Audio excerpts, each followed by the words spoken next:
Hey, welcome back to Out the Smoke. I'm Malcolm Reed. Got Mark Williams here from Swine Life BBQ. Mark, what are we talking about today? You got two piles of charcoal in front of us, so I think we're talking about charcoal. That's right. You know, I get a lot of questions, Mark, about what I use, what kind of charcoal I use, when I use briquette, when I use lump. So I thought we would just take some time today, shoot a quick video on the different types of charcoal and what we use them for. That's right. So in front of you, I've got a pile of lump charcoal. You can tell the difference in the lump. It actually looks like pieces of wood. Heck, that one on top looks just like a limb. So what they're doing when they make this lump charcoal, they're actually burning real wood down, cutting the oxygen off, letting it burn out, turning it into coal. And it burns fantastic. I love using lump. It's a natural product. This particular one is Royal Oak lump, and I go to Royal Oak most of the time. I've used it all, but for the most time I've been cooking, I always go for the Royal Oak because I can find it. That's and right. That's what I use it. For lump, I like it because it burns hot and fast. That's the main thing. When I'm grilling and I'm wanting to cook something hot and fast, I know I can get those BTUs out of lump. What's your thoughts on lump? So I use lump for several different things. When we're cooking steak at the house, I want to cook over lump. It's something about that natural charcoal, that grease dripping on that coal. It's extra, just great flavor. It gets the BTUs up, it gets that cook chamber hot a little bit quicker, and then I might have some briquettes mixed in for that longevity portion of it. But we use lump all the time, and I mean, like I say, it's clean. You can add to a fire. It doesn't start off dirty. I mean, you can add to a fire going, still maintain a good clean fire and keep cooking. Another great thing about lump is that you can put it out. So if I'm cooking in my drum smoker, in my big green egg, and I'm doing a short cook, I'm cooking steaks, and I've got my lump coals going, it's giving me the high heat. When I get through cooking, I can close the lid, cut off the airflow to it, get rid of that oxygen, and the lump goes out.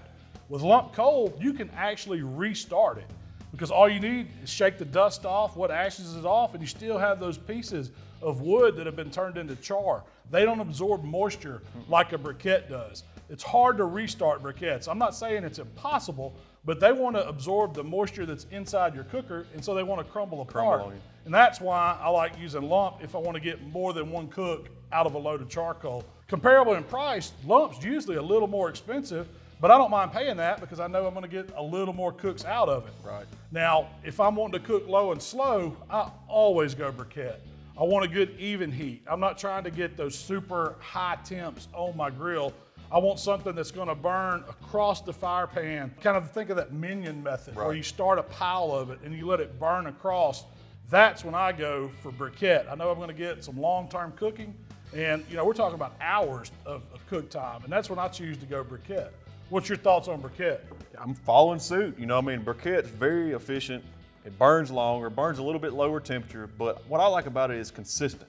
You get the same size briquette 99% of the time. You don't ever have one that, you might have one that's broken half, but other than that, you're gonna get the same briquette, same BTUs, and heck, me and you've done it in the Weber. We've counted out briquettes, and we know exactly what that Weber's gonna do for an extended amount of time to the T. And I can always add to my briquettes easily. I mean, you can add the lump too if you need more fire, but I'm not scared to put more briquettes on. Now, the way I start them up is the same for both. I use a charcoal chimney. I've done the newspaper underneath. I put a couple tumbleweeds or any kind of fire starter under it. Let that chimney get good and hot. It's super easy to do. You just need to give yourself about 15, 20 minutes for those coals to get hot. Once you get a hot bed of coals, you go right to the cooker and they're ready to roll in just a few minutes. They're both gonna come up to temp about the same. You're just gonna get higher heat out of that lump. So Mark, which one do you find yourself using more? Briquettes. I use briquettes probably 3 out of 4 times most of the time. But a lot of times we're cooking low and slow 90% of the time. If we're cooking hot and fast, I mean, yeah, I'll have some in there, but I'm, like you say, you can reuse it, so you're not grabbing another bag every time. So I definitely use more briquettes than I do lump, but hey, I like my lump, especially getting something hot and fast. It's where to go. Well, I've found mine, it's more grill specific or whatever I'm cooking specific.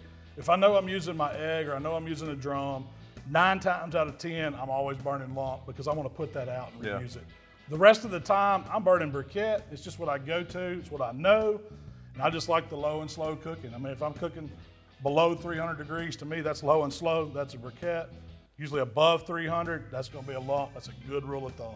And two, I mean, figure out what your pit likes. It could be a big pit for low and slow that just runs better on lump. I mean, if you're struggling with dirty smoke, try to go to lump, see if you can get it cleaned up and control the smoke yourself with wood. So lump has its advantages in big pits. You just have to add a little bit more throughout the cook process, but if that's what your pit likes, cook on it. Appreciate y'all hanging out with us today here at Out the Smoke. Mark, where can they find you? Y'all can find us at Swine Life BBQ on Facebook, Instagram, YouTube. Make sure to give us a shout if y'all have any questions. I enjoyed it, Malcolm. Hey, I'm at HowtoBBQRight on all the channels. Y'all know where we're at. Subscribe to this one if you want to see more reviews. Me and Mark talk about the things we're using, all about barbecue, Out the Smoke. We'll see y'all next time.